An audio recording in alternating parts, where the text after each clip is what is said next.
Mesmo procedimento, praticamente tudo igual, só vai trocar agora que o P é igual a 3, não é mais igual a 1, igual ao anterior. Então, agora o P é igual a 3. Então, f de 3 joga o 3 lá na função, né? Fica 3 quadrado, 9. A f' é 2 vezes o número x, então f' de 3 é 2 vezes 3, 6, como eu já tinha falado. Beleza? Próximo, opa, deixa eu ocultar aqui só um minuto, aí. Próximo passo agora, montar a função. A função, lembrando, né, qual que é a equação dela, y, não é a função, né, uma equação, y menos f de p é igual a f' de p vezes x menos p. O f de p é 9, o f' de p é 6, que a gente já calculou, e o próprio p é 3. Então aqui fica y menos 9 é igual a 6, que multiplica x menos 3. Aqui a gente faz a distributiva, então fica 6x menos, já que é o sinal do meio, 6 vezes 3 menos 18, certo? Próximo passo. Aqui, como eu falei, né, 6x menos 18. Esse menos 9 pula aqui, o igual fica mais 9, por isso que ele passou mais 9 aqui. Fica y igual a 6x menos 18 mais 9. Menos 18 mais 9, menos 9. Então, a reta tangente no x igual a 3 é 6x menos 9. Então, a gente tem agora as três, né? A função x quadrado e as duas retas tangentes, 6x menos 9 em x igual a 3. Vamos lá para o GeoGebra. Então, primeira coisa, vamos colocar a função que a gente está calculando. É a função, vou colocar aqui, fx igual a x elevado ao quadrado. Nossa parábola. A primeira reta tangente é quando x igual a 1. É a reta, colocar aqui, chama ela de R.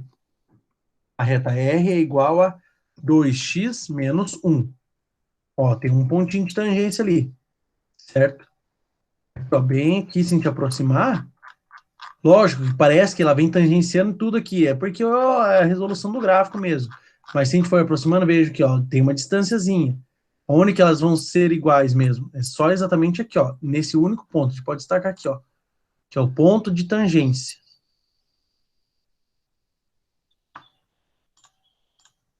Pronto. Que é o pontinho de tangência. Beleza? Ó, é a interseção da função f com... É a interseção, então, da função f com a g, no ponto 1. Exatamente o que a gente colocou lá. Beleza? Vamos regredir aqui para poder visualizar o desenho inteiro, né, o gráfico inteiro. Vou jogar aqui para a direita. O próximo é a segunda, que é em x igual a 3, que era, vou colocar h, vou chamar de h de x igual a 6x menos 9.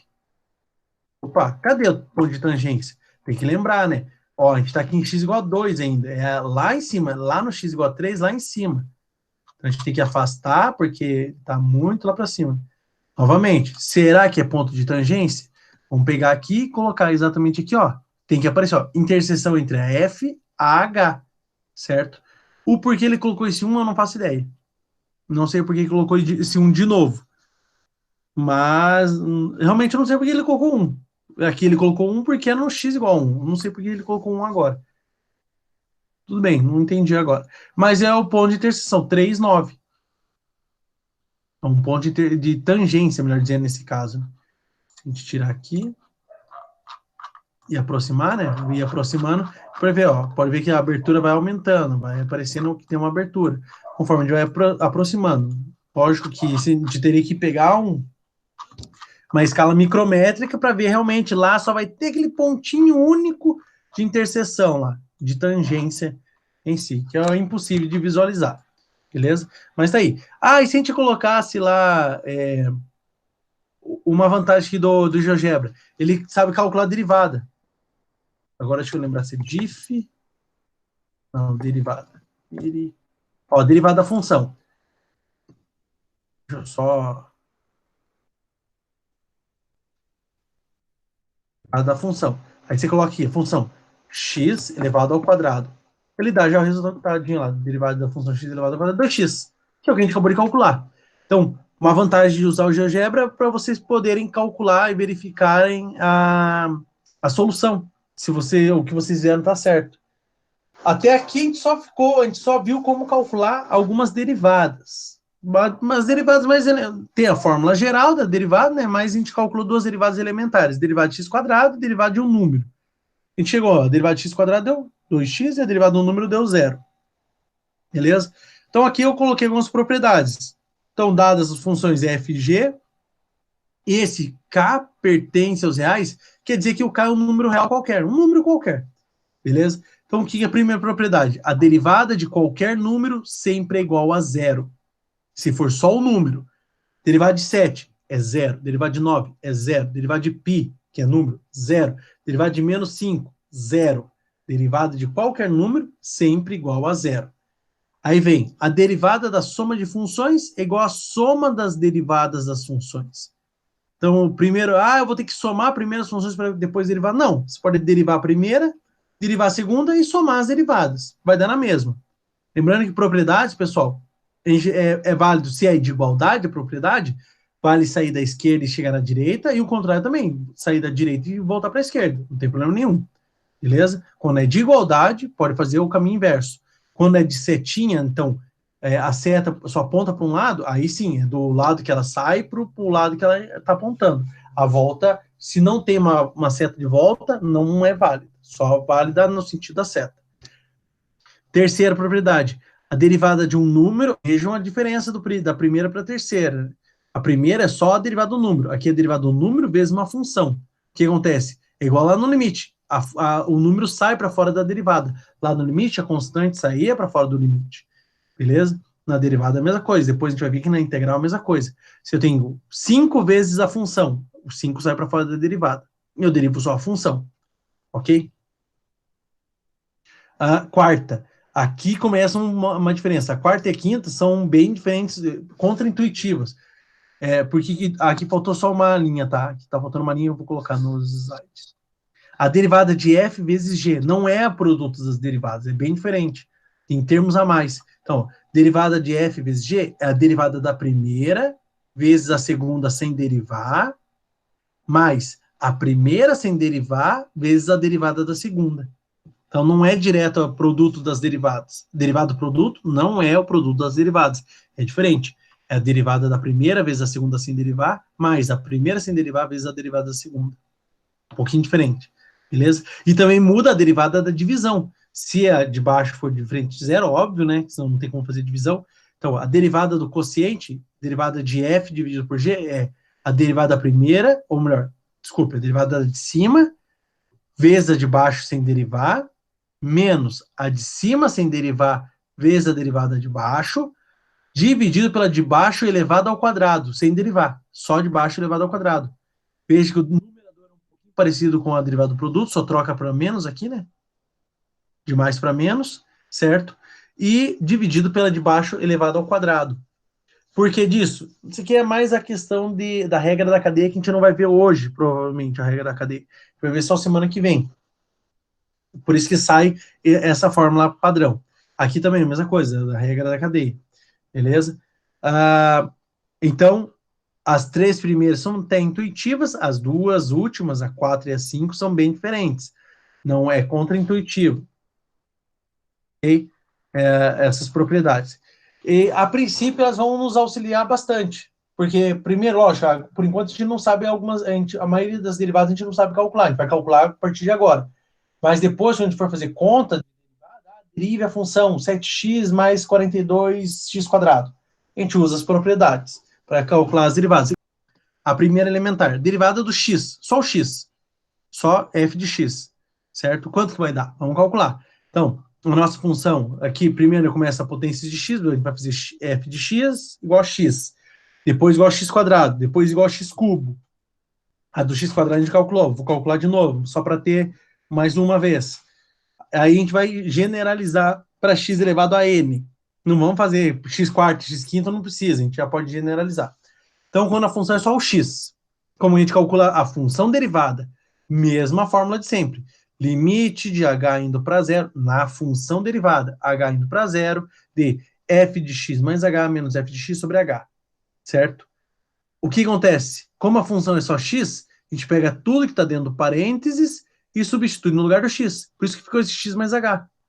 Beleza? Então, esse x mais h, que eu peguei tudo que está dentro do parênteses e substituí no lugar do x. Então, fica x mais h menos f de x. Quem que é f de x? Tá aqui, ó.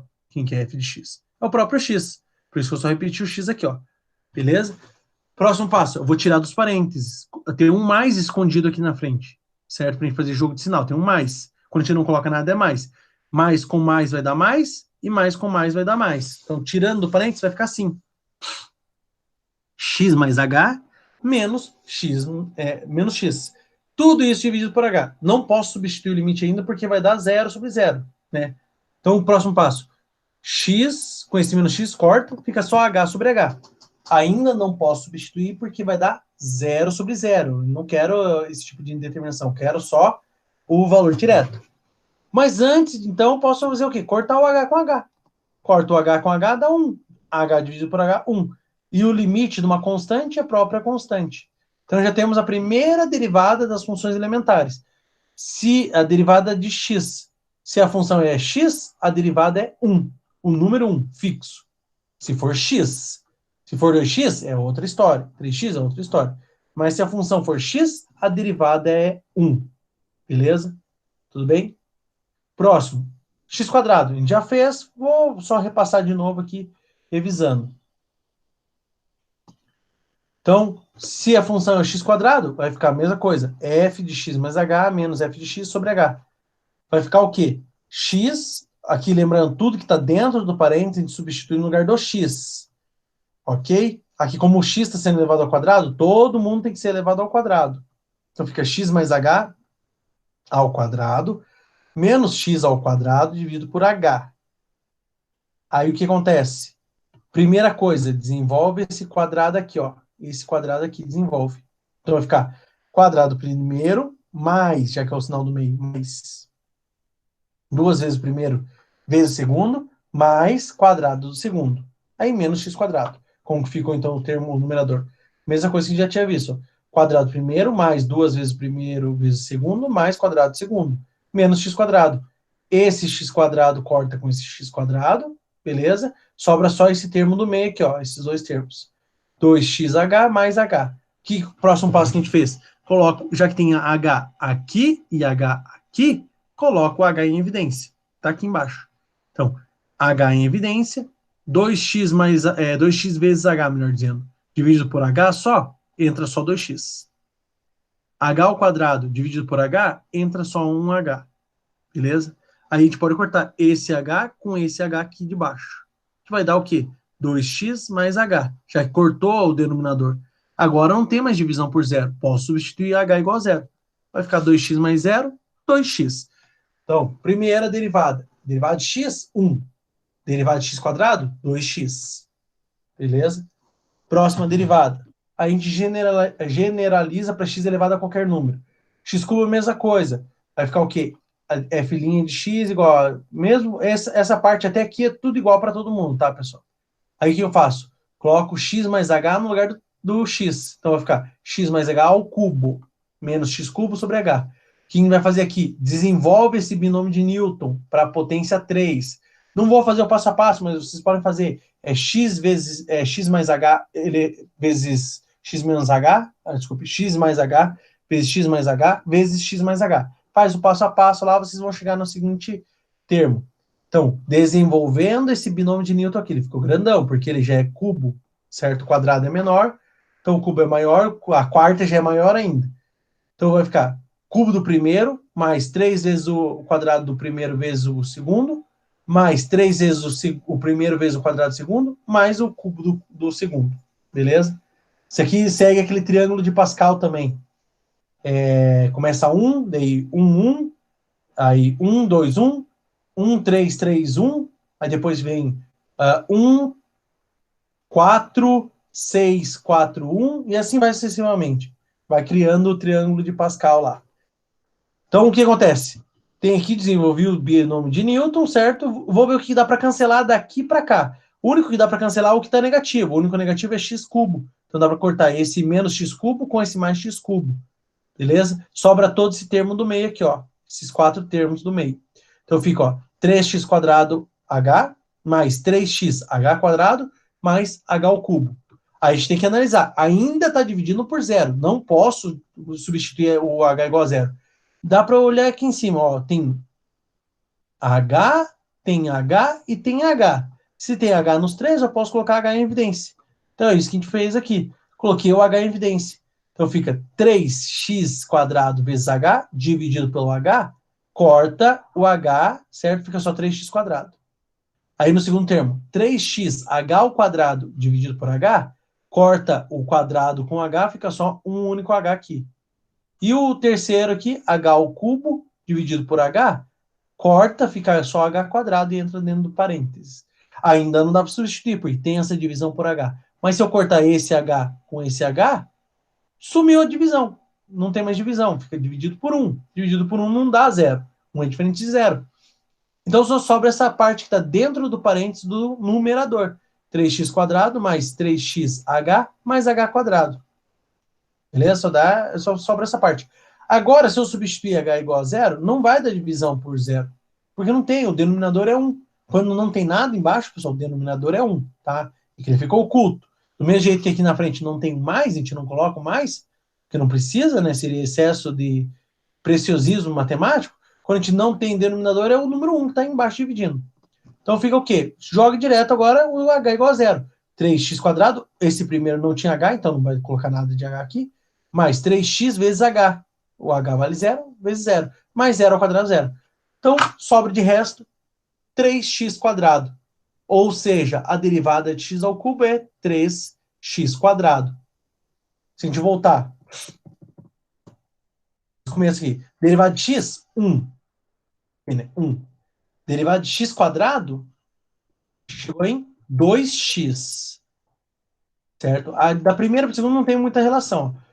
X², 2x. Derivada de x², ficou 3x². Aqui, entre a segunda e a terceira, dá para ver até uma relaçãozinha aqui, ó. Ó, derivada de x², 2x. Esse 2 que estava na potência, desceu aqui para frente, não foi? Ó? Desceu 2 aqui para frente. E aqui diminuiu 1 grau. No derivada de x³, a mesma coisa, ó. Derivada de x³. Esse 3 veio aqui para frente e diminuiu 1 grau aqui, certo? Em tese, a gente faria para 4, 5, 6, até a gente formalizar essa forma. Como fica muito grande para 4, não caberia muito, ficaria ruim para colocar nos slides, eu já generalizei. Então, generalizando, suponha que a gente tem aqui a função x elevado a qualquer número n, qualquer número mesmo. Como vai ficar? Se a gente viu, x elevado ao quadrado virou 2x, desce o 2. X elevado ao cubo virou 3x², desceu 3 e diminuiu a potência. Então, se é x elevado a n, vai descer o n aqui, certo? E aqui em cima vai diminuir 1 grau. Por isso vai ficar, ó, derivada de x elevado a n é n, desce a potência, n menos 1. Se fosse 3, ficaria 3, 3 menos 1, 2. Então, ó, esta é a regra geral válida para qualquer n, todo n pertencente a reais, inclusive frações e números negativos. Qualquer número. A gente usa, qualquer número real, a gente usa essa fórmula. Ah, então já dá para, por exemplo, qual que é a derivada de x elevado a 20? Derivada de x elevado a 20, desce o 20 multiplicando, então vai ser 20x, e olhando aqui, ó, 20x elevado a 20 menos 1, 19. Então, a derivada de x elevado a 20 é 20x elevado a 19. Ah, x elevado a 100. Qual que é a derivada de x elevado a 100? É 100x elevado a 99. Então, é uma forma prática e rápida de se calcular a derivada. Não precisa ficar mais calculando os limites.